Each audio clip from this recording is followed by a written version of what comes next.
It can feel like every day we hear about another environmental crisis. Oh, yeah. And, especially about more and more species Yeah, disappearing. it does. It's almost like too much to process, Yeah. like this flood of information. Like drinking from a fire hose?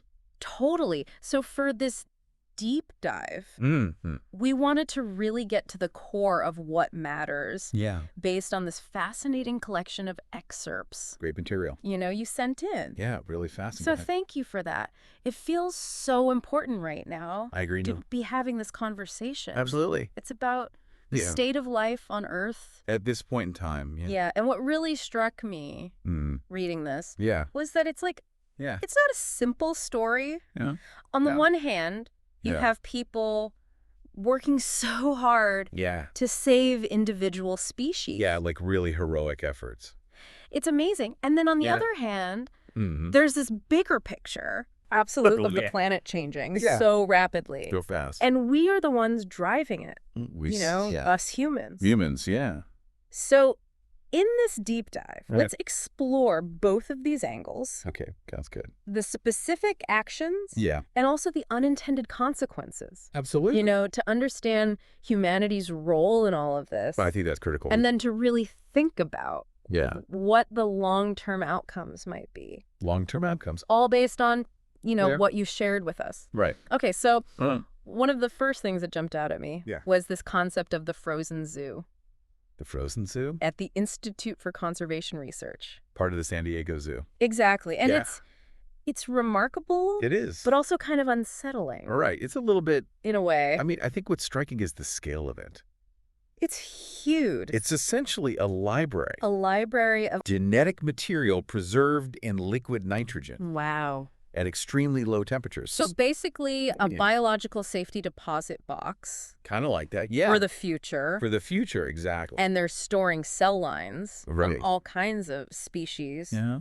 endangered ones, and Yeah. even some that are already extinct. Already extinct. It's like, It is. whoa, It's like an insurance the policy genetic insurance policy. for the future. Yeah, exactly. And the story of the Puli, The Puli. you know, that little black-faced honey creeper from Maui, Oh, yeah. just really hit me hard. I think it's a Powerful it's example. how dire the situation is for some species. Yeah, this tiny bird. Yeah. And this attempt to capture them back in 2004. 2004. It was really like Yeah. a last chance. Last chance effort. to breed them in captivity. Yeah. And And they only caught one. only one, and it was a male Puli. Yeah, so you can't breed with them. breed with just one male, And then it died, and then it died. in captivity. Right. And it felt so final. It did. There was this feeling of like, this is it. This is it. This is our dodo. Our dodo. Yeah, And I think it carries a lot of emotional weight, So much. But they were able to culture some cells From its eye. from its eye. And they were now in the frozen zoo, They are. which is amazing. It's a scientific feat, It is. but also a stark reminder Of what we've lost. of what we've lost. Yeah. So these biobanks, Right. they offer this potential lifeline. They do. They do. But they also just show us Mm. the scale of the problem the scale of the problem. and how much we're losing. Yeah. And, Yeah. the name Frozen Zoo, Yes. it's actually trademarked, It is trademarked. which I found I interesting. mean, it speaks to how significant it is It really does. that they've trademarked the name. It's like this huge endeavor. Yeah. And it's not the only one, right? Oh, no, not at all. There's the one at the Cincinnati Zoo. The Cryobiobank Yeah. and the Frozen Ark in England. Frozen Ark at the University of Nottingham. Yeah. Hmm. And I mean, Yeah. when you consider That- the scale of this, The scale. hundreds of bat corpses Hundreds. in that one cage. Just in that one cave, yeah. The frogs dying from that chytrid fungus. The captured fungus is devastating. And the corals, Yeah. with ocean acidification. Ocean acidification. And then the elephants being poached. It's poached for their ivory. And then climate change. Climate change. Invasive species. Yeah. Habitat loss. It's overwhelming. It is. It's Yeah. almost too much Yeah. to even think about Right. how many more samples Yeah. might end up in these frozen collections. In the years to come, yeah. It's just a lot. It's a lot. It's heavy. It is. But then the excerpt shifts. Yeah. to talking about all of these Right. really incredible Yeah. efforts to prevent extinction. Yeah. You know, like these very human Human acts of dedication. acts of dedication. Yeah. And it mentions Rachel Carson Oh, yeah. and her idea of the problem of sharing our Earth. The problem of sharing our Earth with other creatures. Yeah. Yeah. And how throughout history, public awareness Led to change. has actually driven change. Yeah. You know, like real change, Yeah. which is Right. hopeful. Yeah, hopeful. It's hopeful. Like the acts for the preservation of seabirds. Oh, yeah, in the UK. Driven by Yeah. public outrage over the feather trade Yeah, they were slaughtering birds for their feathers. in Yosemite National Park. Yosemite. Largely due to John Muir, John Mayer's advocacy, yeah. you know, passionate advocacy. Yeah. And, of course, Silent Spring Silent Spring. and the ban on DDT. The ban on DDT, which led to the recovery of the bald eagle. The bald eagle. I mean, these are all Yeah, these are huge examples of our capacity for change. for positive change. Right. Yeah. And when you look at Yeah. the Endangered Species Act and what people are doing The Endangered Species Act, yeah. now to protect species, Yeah. it's It's extraordinary. amazing. It's incredible. The Take the California condor, for example. California condor They raise chicks with puppets with puppets so they don't imprint on humans. to avoid human imprinting. Yeah. And they create Yeah. fake power lines Fake power lines to prevent electrocution. to prevent electrocution. They even wire garbage They do. to give the birds a little shock. Like a mild shock. Yeah, so they don't eat it. They learn not to eat it. And the constant monitoring Yeah. and treatment For lead poisoning. for lead poisoning. Yeah. They do chelation therapy. Repeated chelation therapy. I mean, it's over and over. a huge commitment Oh, of exactly. resources Unbelievable. and dedication. Yeah. Yeah. I mean, it shows shows how dedicated people are. the lengths that people will go to Yeah. to save a species. But it makes you wonder, right? It does, yeah. Like, how do we scale this up How do we scale this up? when there are so many Yeah. species in trouble? In trouble. I Good mean, question. that's a good question. Yeah. And the story of the whooping crane. The whooping crane. It's another amazing example. Yeah. They have volunteers They do. flying ultralight aircraft Ultralight to aircraft guide the chicks. to guide the chicks along their migration route. Yeah. From Wisconsin to Florida. Wisconsin to Florida. It's a 3-month journey. 3 months. And they rely on Yeah. the generosity of Private landowner private landowners. along the way. It's just Yeah. Wow. incredible. There's some people involved. Yeah. It illustrates the widespread support Yeah. for these efforts. And there's the work of WWF and the Nature Conservancy. The Nature Conservancy. Yeah. Um, It's not just a few scientists No. in a lab. No. It's so many people. It's a lot of people Yeah. working together. And I loved that perspective Yeah. from the Alaskan Conservation Group director, Oh, yeah. you know, emphasizing the importance of hope. The importance of hope. It's easy to get lost in the bleakness, It is. It's easy to get discouraged. but seeing these efforts Yeah. and these successes, Yeah. it's what keeps people going. It is. It's what keeps people going. Right. That's Yeah. what fuels the action. Absolutely. And then Yeah. there's the story of the Hawaiian crow The Hawaiian crow, the aloha. and Kinohi, Kinoi. this one particular bird. Yeah, what a character. What a character. He is Extinct in the wild, extinct in the wild. probably due to Probably a combination of factors. habitat loss, Habitat loss, invasive predators. like the mongoose, and diseases spread by invasive mosquitoes. It's just Yeah. this combination. And Okay. Kinohi himself, Right, he's yeah. a bit of an anomaly. He is a bit of an anomaly. He was raised in isolation, In isolation. so he doesn't really identify with other Allah He doesn't really identify with other Allah. or even humans. Or humans. And he seems to have loved a spoonbill, Yeah, he loved a spoonbill. which is so bizarre. So strange. I mean, it really shows It does. isolation. Isolation. Yeah. Yeah. And then you have Barbara Durant Barbara Durant at the San Diego Zoo at the San Diego Zoo.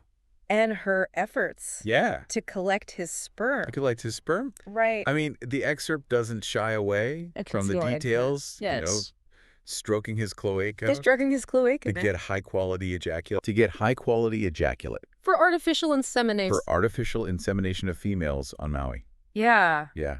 It's just, wow. It's a level of intervention. So much intervention. That's pretty remarkable. Yeah. And his enclosure is Yeah. described as Okay. more like a sweet. More like a sweet. And his diet, Oh, yeah. mealworms. Mealworms. Mealworms. Pinky mice. Pinky mice. Sliced adult mice. Sliced adult mice. I mean, he's living the life. He is living the life. Yeah. And he has a thicker beak Yeah. and thicker legs Thicker beak and thicker legs than a regular trough. than an average American crow. And he can mimic human speech. He says, I know. I know. It's just incredible. Yeah, it's remarkable. I mean, it makes you think about It does. how far we're willing to go. The lengths that we're willing to go to. Right. Yeah. Ultrasounds on rhinos. Ultrasounds on rhinos. And as the excerpt says, hand jobs on crows. Hand jobs on crows. I mean, That's a striking image. it's a striking image. Yeah. And it really shows It does. the dedication of people like Terry Roth Terry Roth. and Barbara Durant. Yeah. Yeah. And the resources. And the resources that institutions are willing to commit to these efforts. Like the Cincinnati Zoo. The Cincinnati Zoo. And the San Diego Zoo. The San Diego Zoo. Yeah. Hmm. But then Yeah. the excerpt kind of zooms out Zooms out. from these individual stories Oh. and these rescue efforts Yeah. to the bigger picture, In the bigger picture, the sixth extinction. sixth extinction. And it tries to put it in the context of Earth's history. Of the vast timescale of Earth's history. Right. Like Yeah. billions of years. Billions of years. And it reminds us It does. that life is resilient. Life is resilient, Yeah. but it has its limits. It has its limits. There have been these periods of stability. Periods of stability. And then these huge revolutions Punctuated by these major revolutions. on the surface of the Earth. On the surface of the Earth. Yeah. Yeah. Like the 5 previous mass extinction events. The 5 previous mass extinction events. And the causes Yeah. of those extinctions The causes were so varied. were so diverse. Yeah. Glaciation, Glacial. volcanic eruptions, Volcanic eruptions. asteroid impacts. Asteroid impact. But this current extinction Right. is Oh, different. this one's different. The author says it has this novel cause. Novel cause. It's the rate Oh, of environmental change of environmental change. driven by human activity, and Yeah. that's what's different. That's what makes this one unique. Yeah, yeah. And it's not just Right. direct exploitation of resources. Yeah, not just It's also Yeah. the consequences the unintended consequences of our everyday lives. of our everyday lives. It's how quickly we're changing the planet. The speed at which we're changing the planet. Yeah. And the author says Right. it doesn't even really matter. Doesn't people care? It's not about whether people care. It's that we are changing the world. What matters is that people change the world. And we have this capacity We do. to change the world, Yeah. through our Restlessness, creativity, our cooperation, our use of language and symbols, language and symbols. Yeah. which is That's what sets us apart. so powerful. Yeah, it allows us to It lets us escape evolution, escape evolution in some ways. but it also Yeah. impacts the world Impacts the world in such a huge way. profoundly. And then Yeah. the author takes us Yeah. to this exhibit Yeah. at the American Museum of Natural History. The Hall of Biodiversity. This floor exhibit, It's a floor exhibit it's embedded in the floor. embedded in the floor. And there's this plaque Yeah. describing the 5 previous extinctions. The 5 previous extinctions. And then it says yeah. the 6th extinction Mm-hmm. is caused solely Caused solely by humanity's transformation of the ecological landscape. by humanity's transformation of the ecological landscape. Yeah. It's powerful. It is. And there are all these fossils right. arranged chronologically. Arranged chronologically. Graptolites from the Ordovician, Lights. Tyrannosaurus rex teeth from the Cretaceous. T-Rex teeth. And it's just this Yeah. stark reminder Stark reminder of the impermanence of life. of the impermanence of life. Yeah. Yeah. And the author connects this Right. to our reliance on On Earth's systems. the Earth's biological and geochemical systems. Like Yeah. rainforests, The rainforests. the atmosphere, the ocean. And by disrupting these systems, Right. we're basically we're putting our own survival at risk. jeopardizing our own survival. Yeah. And there are these quotes Yeah. that are really chilling. Chilling. Richard Leakey says, Yeah. Homo sapiens might not only be the agent of the 6th extinction, Yeah. but also risks being one of its victims. But also risks being one of its victims. And Paul Ehrlich says, Paul Ehrlich. Yeah. we are busy sawing off the limb on which it perches. Sawing off the limb. Yeah. Yeah. It's a powerful found self-harm. analogy. Yeah. But then Yep. there's this more optimistic view. A more optimistic view. Based on human ingenuity. human ingenuity. That we can engineer our way out of this. Right. Through things like geoengineering. Geoengineering. Or even interplanetary colonization. Interplanetary colonization. You know, like building cities on Mars. we're building cities on Mars. Or Europa. The moon. Asteroids.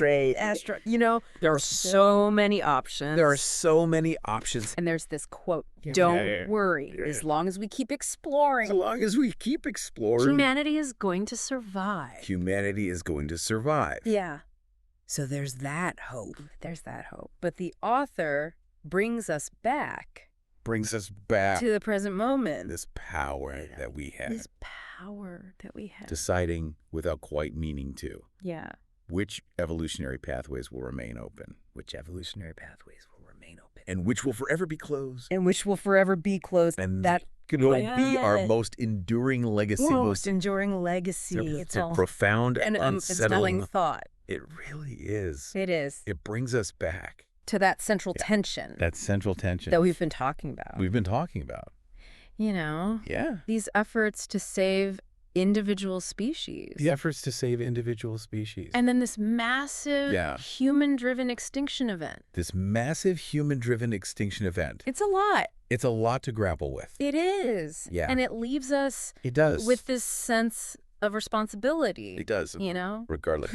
Regardless of whether we feel hopeful or pessimistic. We're making decisions now. Yeah. With long-term consequences. With long-term consequences. So here's a final thought for you to consider. Yeah. What if our most significant impact isn't just saving or losing individual species? Right. What if it's these irreversible decisions? That we're making right now. Yeah. About the future of life on Earth. What responsibilities? What responsibilities does that give us? Does that give us? It's something to think about. It is.